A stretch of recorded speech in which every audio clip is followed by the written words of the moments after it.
Hello and welcome. My name is Alan, and we are back with more The Diary of Anne Frank. So, yeah, we're picking back up with this since we're now out of Spooktober. But, yeah, let's go ahead and jump into this. Wednesday, January the 12th, 1944. Dearest Kitty, Bep's been back for the last 2 weeks, though her sister won't be allowed back at school until next week. Bep herself spent 2 days in bed with a bad cold. Miep and Jean were also out for 2 days with upset stomachs. I'm currently going through a dance and ballet craze and am diligently practicing my dance steps every evening. I've made an ultra modern dance costume out of a lacy lavender slip belonging to Momsy. Bias tape is threaded through the top and tied just above the bust. A pink corded ribbon completes the ensemble. I tried to turn my tennis shoes into ballet slippers, but with no success. My stiff limbs are well on the way to becoming as limber as they used to be. A terrific exercise is to sit on the floor, place a heel in each hand, and raise both legs in the air. I have to sit on a cushion because otherwise my poor backside really takes a beating. Everyone here is reading a book called Salute to Freedom. Mother bought it.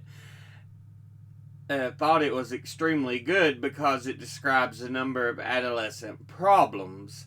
I thought to myself, a bit ironically, why don't you take more interest in your own adolescence first?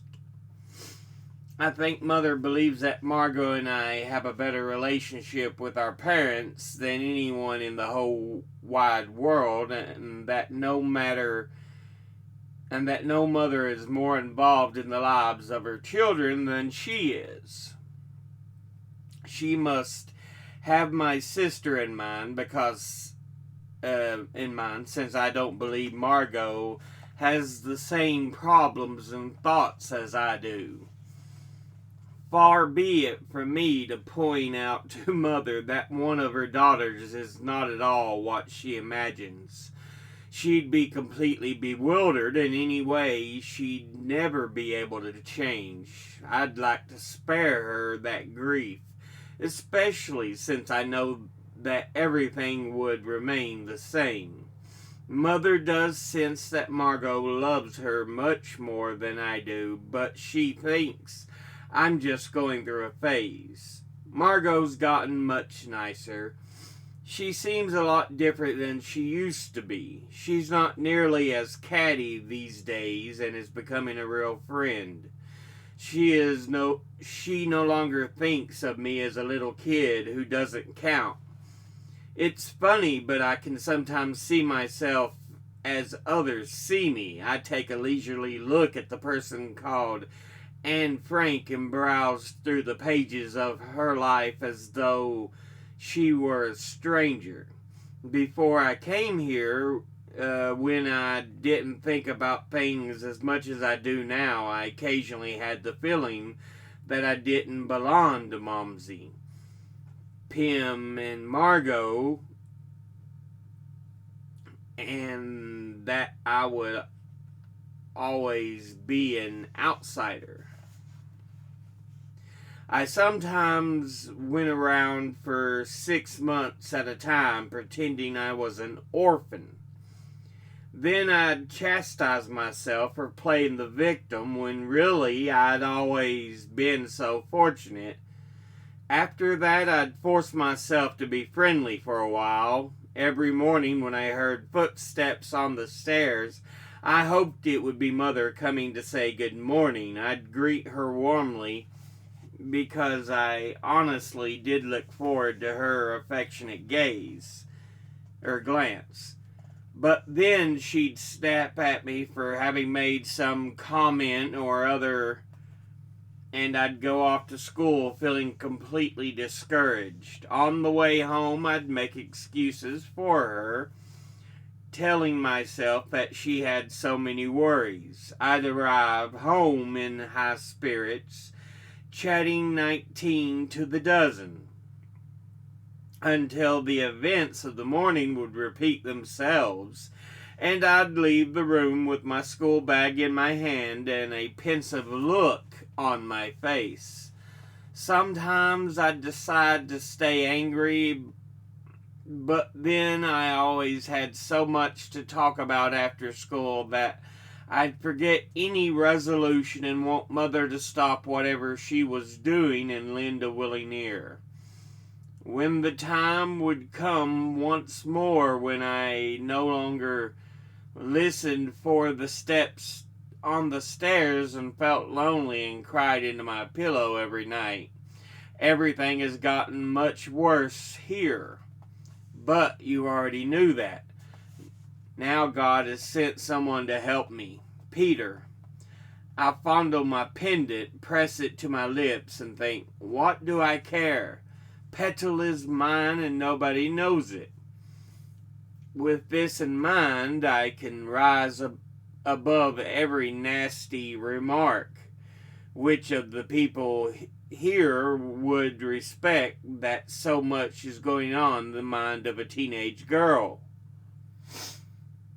Saturday, January the 15th, 1944. My dearest Kitty, there's no reason for me to go on describing all our quarrels and arguments down to the last detail. It's enough to tell you that we've divided many things like meat and fats and oils and are frying our own potatoes. Recently we've been eating a little extra rye bread because at 4 o'clock we're so hungry for dinner we can barely control our rumbling stomachs. Mother's birthday is rapidly approaching. She received some extra sugar from Mr. Kugler, which sparked off jealousy on the part of the Von Dons, because Mrs. Von Don didn't receive any on her birthday. But what's the point of boring you with harsh words, spiteful conversations, and tears when you know they bore us even more? Mother has expressed a wish which isn't likely to come true anytime soon. Not to have to see Mrs. Mr. Von Don's face for 2 whole weeks. I wonder if everyone who shares a house sooner or later ends up at odds with their fellow residents. Or have we just had a stroke of bad luck? At mealtime, when Dussel helps himself to a quarter of the half-filled gravy boat and leaves the rest to us to do without, I lose my appetite and feel like jumping to my feet, knocking him off his chair and throwing him out the door. Are most people so stingy and selfish? I've gained some insight into human nature since I came here, which is good, but I've had enough for the present. Peter says the same. The war is going to go on despite our quarrels and our longing for freedom and fresh air, so we should try to make the best of our stay here. I'm preaching, but I also believe that if I live here much longer, I'll turn into a dried up old beanstalk. And all I really want is to be an honest-to-goodness teenager. Yours, Anne. Wednesday evening, January the 19th, 1944. Dearest Kitty, there I go again, don't know what's happened, but since my dream I keep noticing how I've changed. By the way, I've dreamed about Peter again last night, and once again I felt his eyes penetrate mine. But the dream was less vivid and not quite as beautiful as the last. You know that I always used to be jealous of Margot's relationship with Father. There's not a trace of my jealousy left now. I still feel hurt when Father's nerves cause him to be unreasonable toward me. But then I think, I don't blame you for being the way you are. You talk so much about the minds of children and adolescents, but you don't know the first thing about them. I long for more than Father's affection, more than his hugs and kisses. Isn't it awful of me to be so preoccupied with myself? Shouldn't I, who want to be good and kind, forgive them first? I forgive Mother too, but every time she makes a sarcastic remark or laughs at me, it's all I can do to control myself. I know I'm far from being what I should. Will I ever be? Anne Frank. P.S. Father asked if I told you about the cake. For Mother's birthday, she received a real mocha cake, pre-war quality, from the office. It was a really nice day, but at the moment there's no room in my head for things like that. Saturday, January the 22nd, 1944. Dearest Kitty, can you tell me why people go to such lengths to hide their real selves?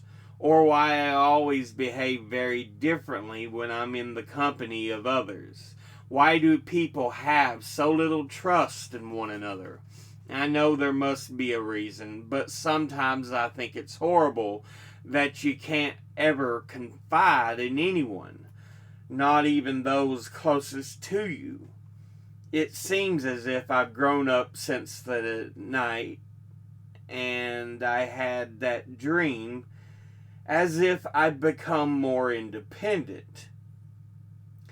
You'll be amazed when I tell you that not even my attitude toward the Von Dons has changed.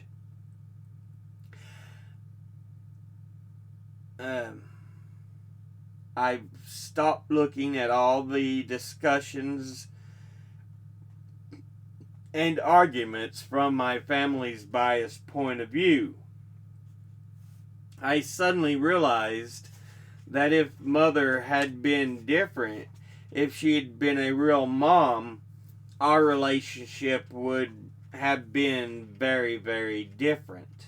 Mrs. Von Don is by no means a wonderful person, yet half the arguments could have been avoided if Mother hadn't been so hard to deal with every time they got into a tricky subject. Mrs. Von Don does have one good point, though. You can talk to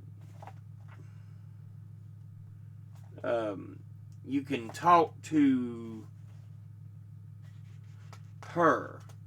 She may be selfish, stingy, and underhanded, but she'll readily back down as long as you don't provoke her and make her unreasonable. This tactic doesn't work every time, but if you're patient, you can keep trying and see how far you get. All the conflicts about our upbringing, about not pampering children, about the food, about everything, absolutely everything, might have taken a different turn if we'd remained open and on friendly terms instead of always seeing the worst side. I know exactly what you're going to say, Kitty. But Anne, are those words really coming from your lips? From you who have had to put up with so many unkind words from upstairs? From you who are aware of all the injustices? And yet they are coming from me. I want to take a fresh look at things and form my own opinion, not just ate my parents, as in the proverb, the apple never falls far from the tree. I want to re examine the Von Dons and decide for myself what's true and what's been blown out of proportion.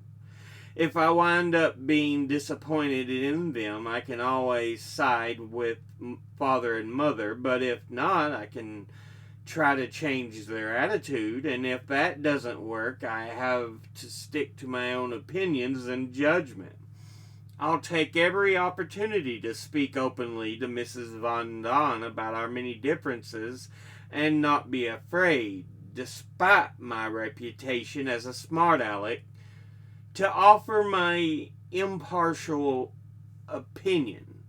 I won't say anything negative about my own family, but that doesn't mean I won't defend them if someone else does. And as of today, my gossiping is a thing of the past.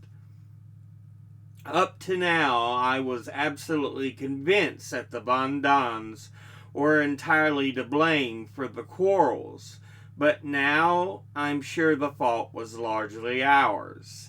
We were right as far as the issues were concerned, but intelligent people such as ourselves should have more insight into how to deal with others. I hope I've got at least a touch of that insight and that I'll find an occasion to put it to good use. Yours, Anne. Monday, January the 24th, 1944. Dearest Kitty, a very strange thing has happened to me. Actually, happened isn't quite the right word. Before I came here, whenever anyone at home or at school talked about sex, they were either secretive or disgusting. Any words having to do with sex were spoken in a low whisper, and kids who weren't in the know were often laughed at. That struck me as odd, and I often wondered why people were so mysterious or obnoxious when they talked about this subject. But because I couldn't change things, I said as little as possible or asked my girlfriends for information. After I'd learned quite a lot, Mother once said to me, "And let me give you some good advice. Never discuss this with boys, and if they bring it up, don't answer them." I still remember my exact reply. "No, of course not," I exclaimed. Imagine. And nothing more was said. When we first went into hiding, Father often told me about things I'd rather have heard from Mother, and I learned the rest from books or things I picked up in conversations. Peter Von Don wasn't ever as obnoxious about this subject as the boys at school, or maybe just once or twice in the beginning, though he wasn't trying to get me to talk. Mrs. Von Don once told us she'd never discussed these matters with Peter. And as far as she knew, neither had her husband. Apparently, she didn't even know how much Peter knew or where he had got his information. Yesterday, when Margot, Peter, and I were peeling potatoes, the conversation somehow turned to Bocce. We're still not sure whether Bocce is a boy or a girl. Are we? I asked. "Yes, we are," he answered. Bochi is a tomcat. I began to laugh. Some tomcat if he's pregnant. Peter and Margot joined in the laughter. You see, a month or two ago, Peter informed us that Bochi was sure to have kittens before long because her stomach was rapidly swelling. However, Bochi's fat tummy turned out to be due to a bunch of stolen bones.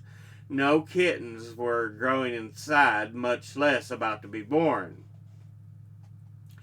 Peter felt called upon to defend himself against my accusation. Come with me. You can see for yourself. I was horsing around with the cat one day, and I could definitely see it was a he. Unable to restrain my curiosity, I went with him to the warehouse. Bochi, however, wasn't receiving visitors at that hour and was nowhere in sight. We waited for a while, but when it got cold, we went back upstairs. Later that afternoon, I heard Peter go downstairs for a second time. I mustered the courage to walk through the silent house by myself and reached the warehouse. Bochi was on the packing table playing with Peter, who was getting ready to put him on the scale and weigh him. Hi, do you want to have a look? Without any preliminaries, he picked up the cat, turned him over on his back, deftly held his head and paws, and began the lesson.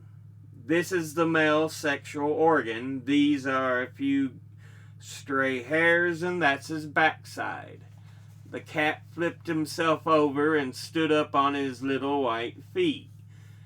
If any other boy had pointed out the male sexual organ to me, I would never have given him a second glance. But Peter went on talking in a normal voice about what is otherwise a very awkward subject. Nor did he have any ulterior motives. By the time he'd finished, I felt so much at ease that I started acting normally, too. We played with Bochi, had a good time, chatted a bit, and finally sauntered through the long warehouse to the door. Were you there when Moshi was fixed? Yeah, sure. It didn't take long. They give the cat an anesthetic, of course. Do they take something out? No, the vet just snips the tube. There's nothing to see on the outside. I had to get up my nerve to ask a question since it wasn't as normal as I thought. Peter, the German word Geschlechtsstil means sexual organ, doesn't it? But then the male and female ones have different names. I know that. The female one is a vagina. That I know, but I don't know what it's called in males. Oh well, I said, how are we supposed to know these words? Most of the time you just come across them by accident. Why wait? I'll ask my parents. They know more than I do, and they've had more experience. We were already on the stairs, so nothing more was said. Yes, it really did happen. I'd never have talked to a girl about this in such a normal tone of voice. I'm also certain that this isn't what Mother meant when she warned me about boys. All the same, I wasn't exactly my usual self for the rest of the day. When I thought back to our talk, it struck me as odd, but I've learned at least one thing. There are young people, even those of the opposite sex, who can discuss these things naturally without cracking jokes. Is Peter really going to ask his parents a lot of questions? Is he really the way he seemed yesterday? Oh, what do I know? Yours, Anne. Friday, January the 28th, 1944. Dearest Kitty, in recent weeks I've developed a great liking for family trees and the genealogical tables of royal families. I've come to the conclusion that once you begin your search, you have to keep digging deeper and deeper into the past, which leads you to even more interesting discoveries. Although I'm extremely diligent when it comes to my homework and can pretty much follow the BBC Home Service on the radio, I'll still spend many of my Sundays sorting out and looking over my movie star collection, which has grown to a very respectable size. Mr. Kugler makes me happy every Monday by bringing me a copy of Cinema and Theater magazine. The less worldly members of our household would often refer to this small indulgence as a waste of money, yet they never fail to be surprised how accurately I can list the actors in any given movie, even after a year. Beth, who often goes to the movies with her boyfriend on their day off, tells me on Saturday the name of the show they're going to see, and then I proceed to rattle off the names of the leading actors and actresses and the reviews. Mom's recently remarked that I wouldn't need to go to the movies later on because I know all the plots, the names, and the stars, and the reviews by heart. Whenever I come sailing in with a new hairstyle, I can read the disapproval on their faces, and I can be sure someone will ask which movie star I'm trying to imitate. My reply, that it's my own invention, is greeted with skepticism. As for the hairdo, it doesn't hold its set for more than half an hour. By that time, I'm so sick and tired of their remarks that I race to the bathroom to restore my hair to its normal mass of curls. Yours, Anne. Friday, January 28th, 1944. Dearest Kitty, this morning I was wondering whether you ever felt like a cow having to chew your stale news over and over again until you're so fed up with the monotonous fare that you yawn and secretly wish Anne would dig up something new. Sorry, I know you find it dull as ditch water, but imagine how sick and tired I am of hearing the same old stuff. If the talk at mealtime isn't about politics or good food, then Mother and Mrs. Von Don trot out stories about their childhood that we've heard 1,000 times before, and Dussel goes on and on about beautiful racehorses, his Charlotte's extensive wardrobe, leaky rowboats, boys who can swim at the age of 4, aching muscles, and frightened patience. It all boils down to this. Whenever one of the 8 of us opens his mouth and the other 7 can finish the story for him. We know the punchline of every joke before it gets told, and that's whoever's telling it is left to laugh alone. The various milkmen, grocers, and butchers of the 2 former housewives have been praised to the skies or run into the ground so many times that in our imagination they've grown as old as Methuselah. There's absolutely no chance of hearing anything new or fresh being brought up for discussion in the annex. Still, This might be bearable if only the grown-ups weren't in the habit of repeating the stories we hear from Mr. Kleiman, Jan, or Mia, each time embellishing them with a few details of their own, so that I often have to pinch my arm under the table to keep myself from setting the enthusiastic storyteller on the right track. Little children such as Anne must never ever correct their elders, no matter how many blunders they make or how often they let their imaginations run away with them. Jan and Mr. Kleiman love talking about people who have gone underground or into hiding.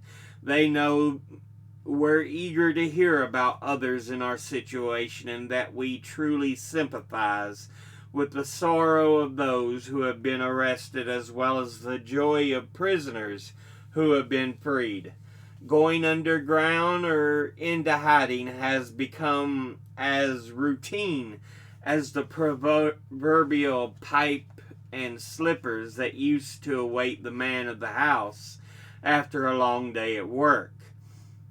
There are many resistance groups, such as Free Netherlands, that forge identity cards, provide financial support to those in hiding, organize hiding places, and find work for young Christians who go underground.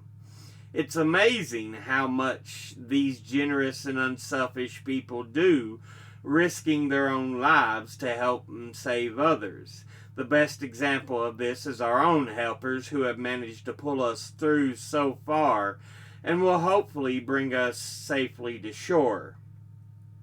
Because otherwise, they'll find themselves sharing the fate of those they're trying to protect. Never have they uttered a single word about the burden we must be. Never have they complained that we're too much trouble. They come upstairs every day and talk to the men about business and politics, to the women about food and wartime difficulties, and to the children about books and newspapers. They put on their most cheerful expressions, bring flowers and gifts for birthdays and holidays, and are always ready to do what they can. That's something we should never forget, while others display their heroism in battle or against the Germans. Our helpers prove theirs every day by their good spirits and affection. The most bizarre stories are making the rounds, yet most of them are really true.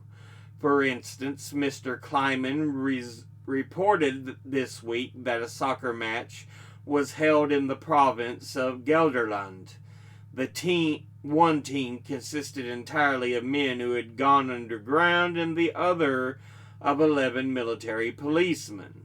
In Hilversum, new registration cards were issued. In order for the many people in hiding to get their rations, you have to show this card to obtain your ration book, or else pay 60 guilders a book. The registrar asked all those hiding in that district to pick up their cards at a specific hour when the documents could be collected at a separate table. All the time, you have to be careful that stunts like these don't reach the ears of the Germans. Yours, Anne. But we'll go ahead and end that episode there. So yeah, and still dealing much with the day-to-day moments of life, growing up, and just going through life.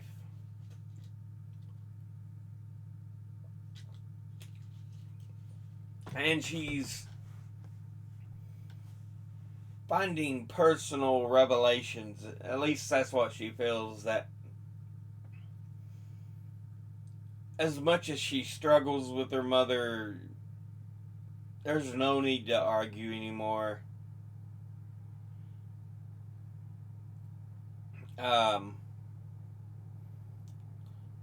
Which maybe that's just her convincing herself that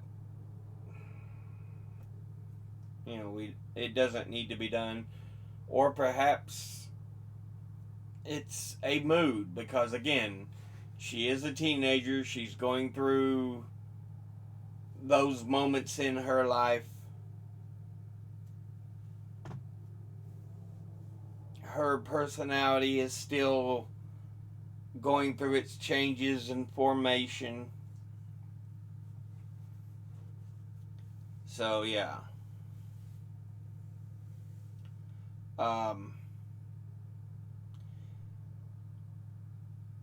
She's getting along better with her sister, she said, though.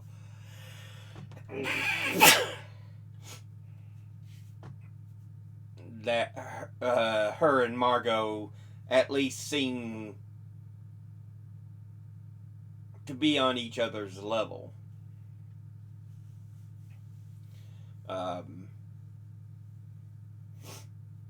When talking to each other. It's no longer Margot treating her as a little child, but even matters of sex and growing up, she's a little embarrassed, but she talks about how Peter made it just feel natural when they were talking about the cat's sex and everything. Like it wasn't anything unusual. So she didn't feel that all that embarrassed. So that was interesting.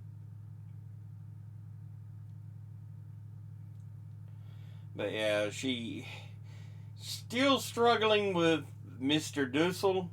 He talks about wanting to kick him out of the annex because of the way he takes all the quarter of the half-filled gravy boat.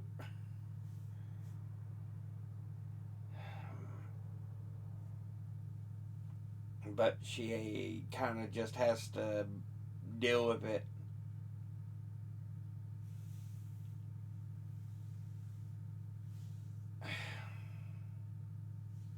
And so it's kind of at the point where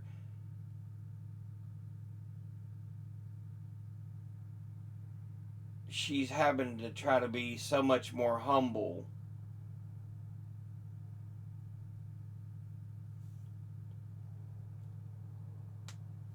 than perhaps she's used to.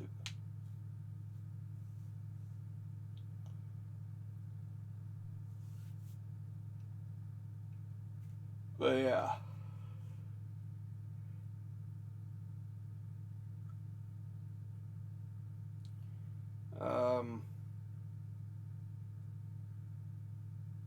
But it's just those moments of growing up.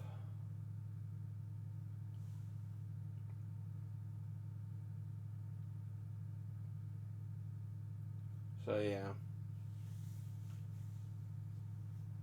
But that'll be the end of this episode. As always, educate thyself, think, read, study, learn. Someone tells you something you have trouble believing, ask them to cite their sources. Thank you all for watching. I'll see you all in the next one. Until then, later.